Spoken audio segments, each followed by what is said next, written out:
dosa-dosa yang pernah kita lakukan.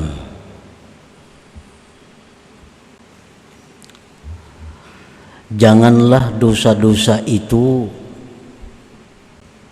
dianggap besar.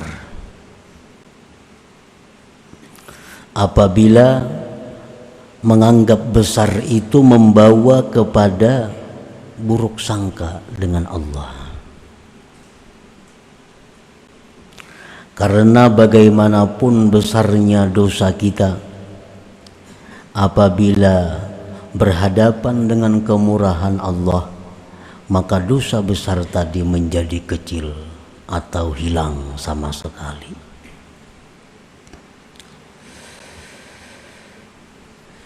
Isti'zamu dzambi ala wajhaini, ahaduhuma ay yasta'zima dzamba fayahmiluhu ala taubati fawra wa yuhsinu dhanna bihi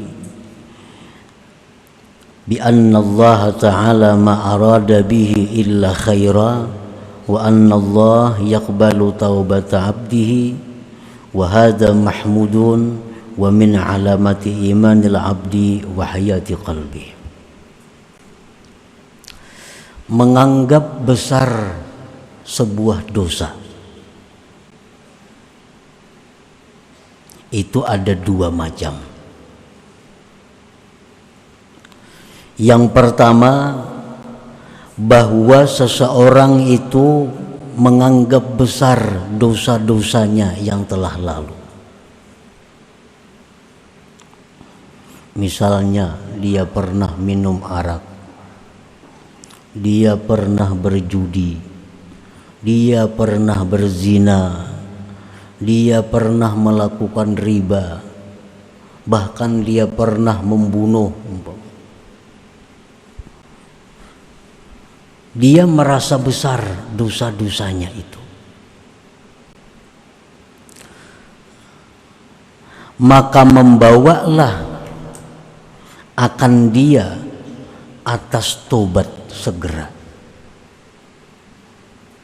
dan berbaik sangka dengan Allah Ta'ala, dengan bahwa Allah Ta'ala tidak menghendaki dengan dia kecuali baik, dan bahwa Allah menerima tobat hambanya. Maka ini membesarkan dosa, dipuji, dan termasuk tanda iman seorang hamba dan hidup hatinya. Para muhibbin rahimakumullah, perasaan kita melakukan dosa-dosa besar itu apabila membawa kepada segera tobat,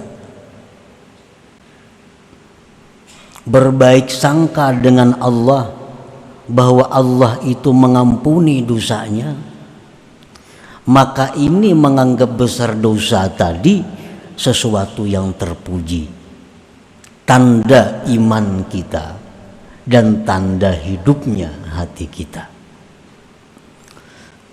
Para muhibbin rahimakumullah,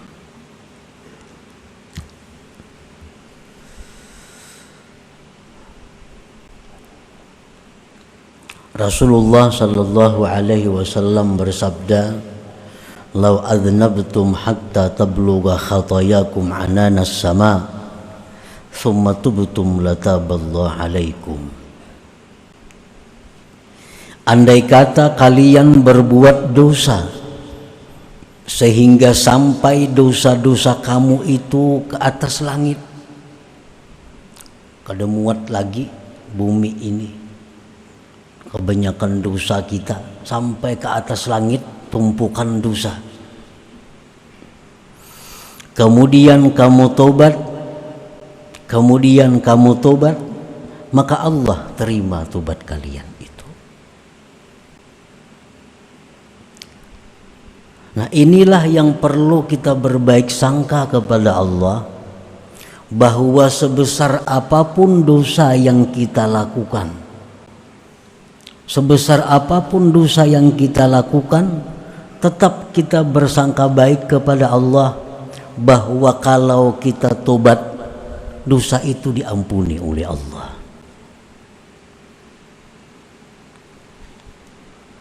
Rasulullah Shallallahu Alaihi Wasallam menceritakan seseorang yang membunuh 99 orang. Lalu orang ini datang kepada rahib, "Wahai rahib, aku membunuh 99 orang. Apakah bisa aku ini tobat kepada Allah?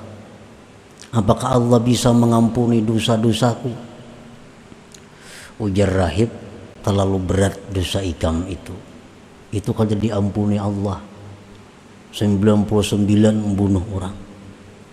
Nah, mendengar bahwa dosanya ini tidak diampuni Allah, rahib itu pun dibunuhnya genap 100 orang. Kemudian orang ini datang kepada seorang alim. Nah, orang alim, dia bertanya, "Wahai orang alim, aku membunuh 100 manusia. Apakah ada tobat? Apakah Allah menerima tobatku?" Nah, orang yang alim ini mengatakan bahwa Allah akan menerima tobatmu kalau engkau benar-benar tobat. Pindahlah engkau dari kampung engkau, pergi engkau ke sana, karena di sana ada orang-orang yang menyembah Allah Subhanahu wa Ta'ala. Berangkat orang ini, berangkat laki-laki ini, di pertengahan jalan mati. Di pertengahan jalan dia mati. Nah, orang ini diampuni oleh Allah dosa-dosanya karena dia sudah tobat dan dia sudah meninggalkan kampungnya menuju kampung yang diridhai Allah, menuju kampung yang dimana penduduknya menyembah Allah. Nah, para muhibbin rahimakumullah, mana besarnya dosa kita dengan dosa laki-laki ini yang pernah membunuh 100 orang. Karena dia tobat, karena dia benar-benar ingin baik, Allah terima tobatnya dan Allah masukkan dia ke dalam surganya.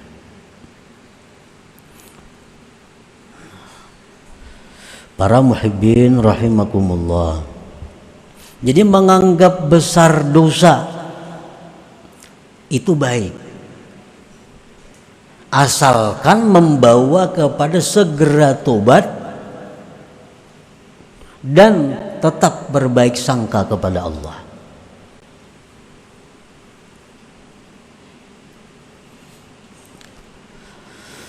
Wasani yang kedua, ayyasta'zima dzamba fayuqi'uhu bil ya'si wal qunut min rahmatillah wa afwi wa yu'addihi ila su'i dhanni bihi ta'ala fa hadza mazmum qadihun bil iman wa huwa syarrun alaihi minadz dzambil musta'zam. Yang kedua, dia menganggap besar dosanya. Dosaku ini terlalu banyak. Akibat dia menganggap besar dosanya, menganggap banyak dosanya itu, lalu menjatuhkan dia kepada putus asa daripada rahmat Allah, menjatuhkan dia pada putus asa daripada ampunan Allah, membawa akan dia kepada buruk sangka dengan Allah. Aduh, dosaku ini kada diampuni Tuhan lagi, kebanyakan dosa, semua anak sudah kuperbuat.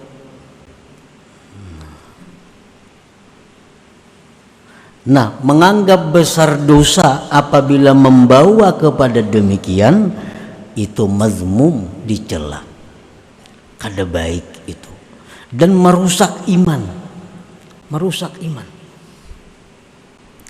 dan buruk sangka kepada Allah itu lebih jahat atasnya daripada dosa yang dianggapnya besar itu.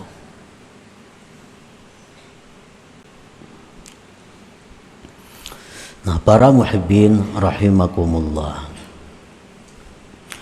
fala yanbaghi lil 'abdi ay yasta'zima adz-dzamba isti'zaman yuaddi ilal iyasi wal qunut min rahmatillahi wa 'afwihi bal 'alaihi ay yatuba ila Allah wa yuhsina dhanna billahi ta'ala wa ya'lama hikamallah fi iqa'ihi 'ala dzambi.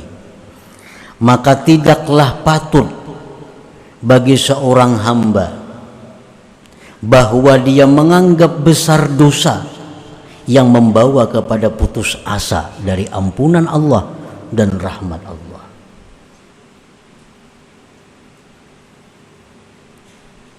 Bahkan atasnya hendaknya bertobat kepada Allah dan berbaik sangka dengan Allah dan mengetahui hikmah-hikmah Allah pada menjatuhkan dia atas dosa itu.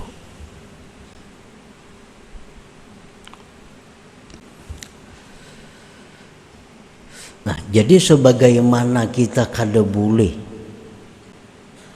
putus asa, sebagaimana kita kada boleh merasa kada dapat ampunan Allah lagi, maka demikian pula kita tidak boleh memutus asakan orang. Memutus asakan orang. Diceritakan bahwa ada seorang perempuan datang kepada sahabat Rasulullah sallallahu alaihi wasallam. Perempuan ini berkata kepada sahabat itu bahwa ulun ini melakukan perzinahan. Sesudah ulun berzina, ulun hamil. Setelah melahirkan anaknya itu ulun bunuh. Maka adakah bagi ulun ini tobat? Nah, sahabat tadi marah-marah, pergi kamu dari sini. Aku takut kalau bala turun di tempatku. Nah, akhirnya si perempuan ini kecewa, si perempuan ini pecah hatinya karena tidak diberi harapan. Nah, sampai kepada Rasulullah SAW, Rasulullah pun menegur sahabat tadi bahwa tidak ada dosa yang tidak diampuni Allah selama orang itu ingin tobat, ingin kembali kepada Allah Subhanahu wa ta'ala.